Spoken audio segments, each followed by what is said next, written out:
ايه رأيكم بقى في الشكل القمر ده؟ ومش هتصدقوا ان انا عملتها بمكونات بسيطة جدا وطلعت بالجمال اللي انتوا شايفينه ده. ها، عرفتم هي ايه ولا لسه؟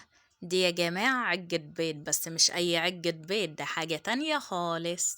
يلا نشوف عملناها ازاي ونبدأ في المقادير على طول. معايا 4 بيضات، ومعايا دقيق، طماطمايه متقطعة مكعبات بدون القلب بتاعها، وعندي بصلاية حجم وسط، وشوية من الكزبرة. نزلت برشة من الفلفل الأسود على البيض كده في الأول، وبعد كده قلبته بشكل كويس لحد ما يختلط تماما، وبقى معايا بالشكل اللي انتوا شايفينه ده.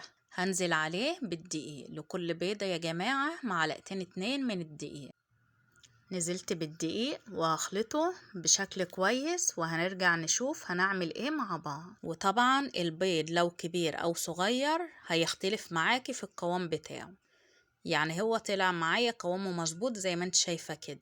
لو القوام خفيف عن كده زودي معلقة او معلقتين من الدقيق لحد ما يتظبط ويبقى معاكي بالشكل ده. لو لقيتيه تقيل عن كده هتزودي معلقتين مية، معلقة بمعلقة كده لحد ما يتظبط معاك. بعد كده هنزل عليه بالخضرة زي ما انتوا شايفين كده بالظبط، وكمان هنضيف ليها فصين 2 من الثوم. انا كنت حطاه مع البصل وهو بيتفرم بس نسيت اقوله في المكونات. بجد سهلة وبسيطة وهتخلص معاكي في دقيقتين بس. كده قلبناها بشكل كويس زي ما انتوا شايفين. طبعا ما حطيناش بهارات، حطينا في الاول فلفل اسود بس. هنحط دلوقتي البهارات وهنحط لها الملح المظبوط. نزلت عليها بشوية من بهارات الفراخ، طبعا ممكن تحطوا بهارات لحمة والبهارات اللي انتوا بتحبوها، اي حاجة تحطوها هتفرق طبعا في الطعم. نزلت بشوية من البابريكا، وكمان هنزل بشوية من الملح والبهارات، ملح، كمون،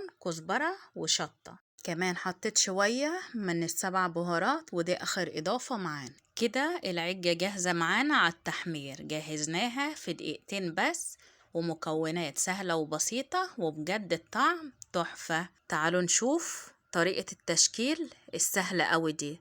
هننزل بمعلقتين كده في الطاسة ونعملهم على شكل دايرة زي ما انتوا شايفين، والزيت ما يكونش سخن قوي علشان ما تلهفش مننا، لان دون بيض زي ما انتوا عارفين. يعني يا دوبك الزيت يسخن بننزل بيها على طول وبنشكلها بالطريقة اللي انتوا شايفينها دي. وبالنسبة للسوا بتستوي على نار هادية، تاخد لون حلو كده من تحت، وبعد كده بنقلبها على اليمة التانية زي ما انتوا شايفين كده. بجد سهلة وسريعة وهتنفع معاكي في الفطار او في العشاء، وانسي بقى حيرة كل يوم. ايه رأيكم بقى في الشكل الحلو ده؟ بجد شكلها يفتح النفس، وريحتها كانت قلبة البيت كله، وطعمها بجد كان مدي على كفتة، مش عجة بيض خالص.